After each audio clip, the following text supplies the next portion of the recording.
Friends, एक और धमाकेदार न्यूज़ कि भाई टैलेंट एक्स का क्लास 9th का रिजल्ट भी आ चुका है। और ये वीडियो में मैं आपको अच्छे से डिटेल में रिजल्ट, कैश प्राइस और स्कॉलरशिप के बारे में बताने वाला हूं, क्योंकि क्लास 9th का रिजल्ट मेरे पास अपना भी अवेलेबल है, मींस मेरे बेटे का भी अवेलेबल है। तो सबसे पहले टैलेंट एक्स की वेबसाइट पे जाएंगे। यहाँ पे आपको क्लास 9th और 10th के लिए दिखा रहा है कि रिजल्ट दोनों का आ चुका है। जैसे ही आप इसके ऊपर क्लिक करेंगे तो आपको एक नई विंडो खुल जाएगी। यहाँ पे टैलेंट एक्स का फॉर्म नंबर भरना है। फॉर्म नंबर का मतलब जो भी आपका टैलेंट एक्स का फॉर्म रोल नंबर था, वो आप जैसे ही यहाँ भरेंगे और लॉगिन करेंगे, आपके जो रजिस्टर्ड मोबाइल नंबर है उस पर एक ओटीपी आएगा। वो ओटीपी डालेंगे तो आपका यहाँ पे टैलेंट एक्स का डैशबोर्ड खुल जाएगा। अब ये जो दो बड़े बड़े ब्लैक स्पॉट थे, आप समझ गए होंगे मैंने क्यों लगाया। पर्सनल इन्फॉर्मेशन हाइड करने के लिए लगाया है, तो प्लीज डोंट माइंड।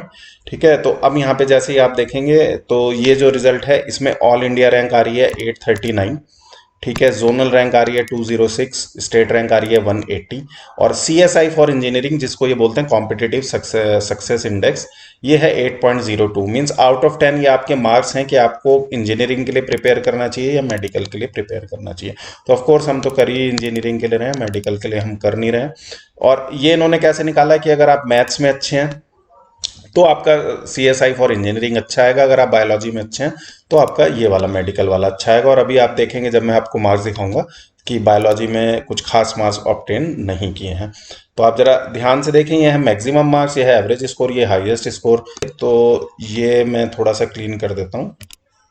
तो आप ये जैसे यहाँ पर अभी देखेंगे तो आप देखेंगे कि मैक्सिमम मार्क्स फिजिक्स में 60 हैं, हमको जो मिले हैं वो मिले हैं 29।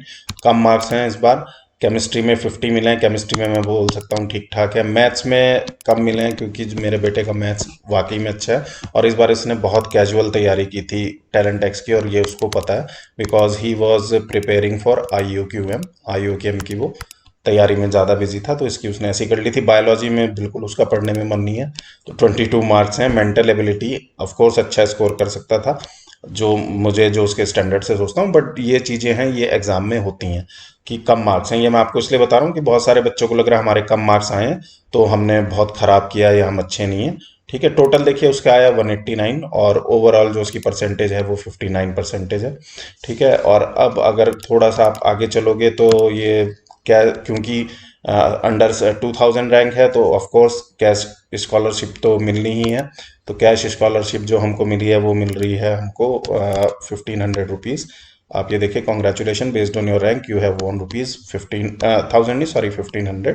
1500 रुपीज़ आपके बैंक में आ जाएंगे। ठीक है, जिनकी अंडर 20 रैंक है वो ध्यान रखना, जिनकी अंडर 20 रैंक है उनको चेक से ही मिलेगा। और सक्सेस पावर सेशन इनका 4 दिसंबर 2022 को कोटा में है। ठीक है, और ये इनविटेशन ये इस पावर सेशन का जल्दी भेजा जाएगा जिन जिनको ये लोग बुलाना चाह रहे हैं। अगर आपको बुलाना चाह रहे हैं तो आप जरूर जाइएगा, बहुत अच्छा सेशन होता है इनका। ठीक है, student who secured all India rank 21 and above will be processed from 31 जनवरी 2003। अगर आपकी 21 या उससे ज़्यादा रैंक है तो आपका जो प्राइस है वो डायरेक्ट आपके बैंक अकाउंट में आएगा, और वो 31 जनवरी 2023 तक ये लोग प्रोसेस कर देंगे। उसके लिए आपको क्या करना है, उसके लिए इनको आपको अपनी बैंक डिटेल देनी पड़ेगी। बैंक डिटेल आपको अपनी यहाँ पर देनी पड़ेगी, कुछ वेरिफिकेशन के डॉक्यूमेंट देने पड़ेंगे। जो भी यहाँ पे स्टूडेंट वेरिफिकेशन पर्पस के लिए Aadhaar card, passport, school I card किसी की भी कॉपी लगा दीजिए। पेरेंट का आधार कार्ड या पासपोर्ट लगेगा। क्लास वेरिफिकेशन पर्पस के लिए आपको लास्ट स्कूल एग्जाम की मार्कशीट लगानी है। सपोज अभी आप 9th में हैं तो आपको 8th क्लास की मार्कशीट लगानी है।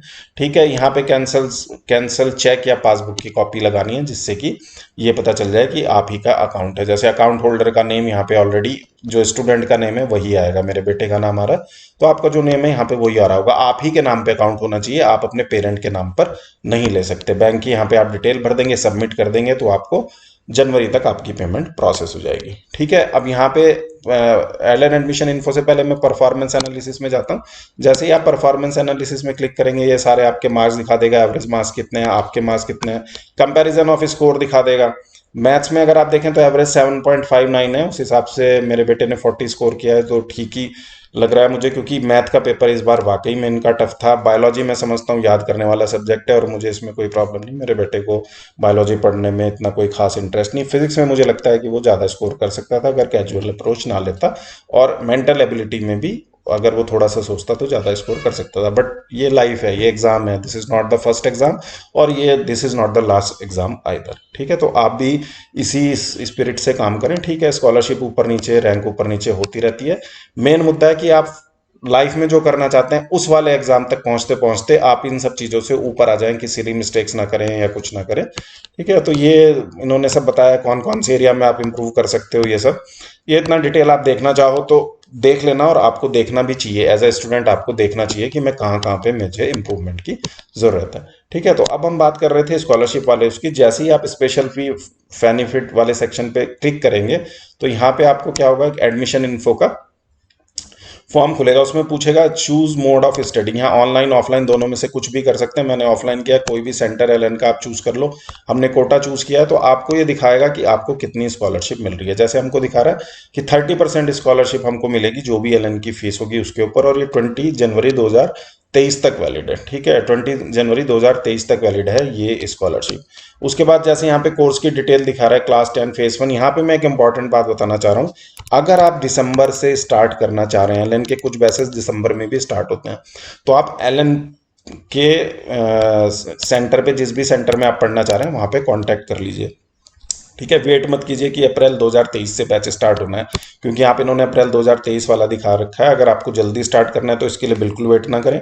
जिस भी एलएन सेंटर में जाना चाहते हैं वहाँ पे बात कर लीजिए। ठीक है, और देखिए कोर्स फी आपकी यहाँ से आ जाएगी। जैसे ही आप इसके ऊपर क्लिक करेंगे तो देखिए, जैसे ही मैंने कोर्स फी पे यहाँ पे क्लिक किया, ये दोबारा से खुल गया, pre nurture class 10 course fee for session 23-24। First instalment इतनी है, सेकंड इंस्टॉलमेंट इतनी है, टोटल इंस्टॉलमेंट 72,000 है। अगर आप लमसम देते हैं तो 69,000 है। और अब जो आपको स्कॉलरशिप मिली है उसके बेस पे आप देखिए कि भाई 17,100 तो स्कॉलरशिप के हो गए 30%। ठीक है, और स्पेशल फी बेनिफिट इस बार जैसे मैंने आपको वीडियो में बताया था कि एडिशनल स्पेशल फी बेनिफिट भी वो दे रहे हैं 12,000। तो अगर हम 20 दिसंबर 2022 तक फीस जमा कर देते हैं तो हमको अप्रॉक्सीमेटली 40,000 देना होगा, 39,900 टू बी एग्जैक्ट। और अगर आप 20 जनवरी तक देते हैं तो थोड़ा सा आपको एडिशनल और अमाउंट देना पड़ जाएगा। उस केस में ये 44,100 हो जाएगा। तो आपके रेस्पेक्टिव क्लास में जो भी है वो आप देख सकते हैं। तो मैं फिर से आपको एक बार ये बोल सकता हूँ, अपना रिजल्ट देखें और जो रिजल्ट आ गया उसको एक्सेप्ट करें। ये मत सोचे मेरा कम नंबर आ गया, मेरा ज़्यादा नंबर आ गया। चीज़ें होती हैं, अगर आपको लग रहा है कि मेरे कम नंबर आए तो अगली बार मेहनत करना और कोशिश करो कि एलएन में आप दिसंबर वाले बैच में एडमिशन ले लो। All the best.